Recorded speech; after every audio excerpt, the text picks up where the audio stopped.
Bank BRI tercatat menyumbangkan dividen ke negara sebesar 11,7 triliun rupiah atau menjadi yang terbesar pada tahun 2020.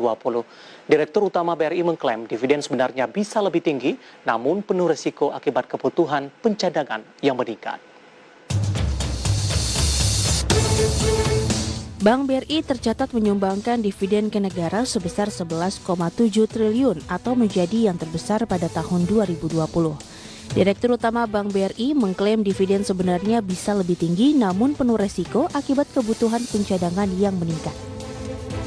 Meski demikian, perusahaan BUMN banyak yang turun akibat terdampak pandemi.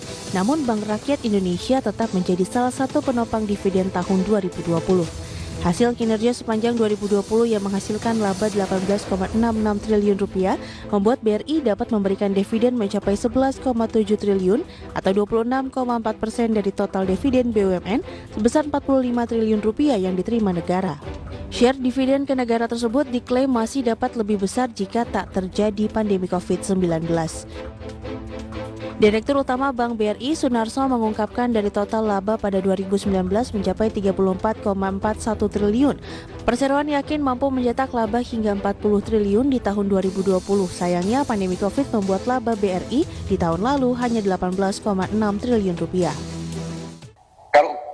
Kalau misalnya cadangannya itu normal saja seperti kondisi normal, labanya BRI berapa?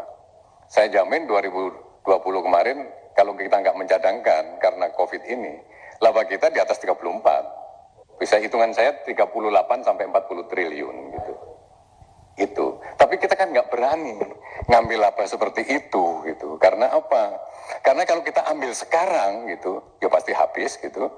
Sebutlah misalnya disetorkan ke dividen, bayar pajak segala macam juga habis.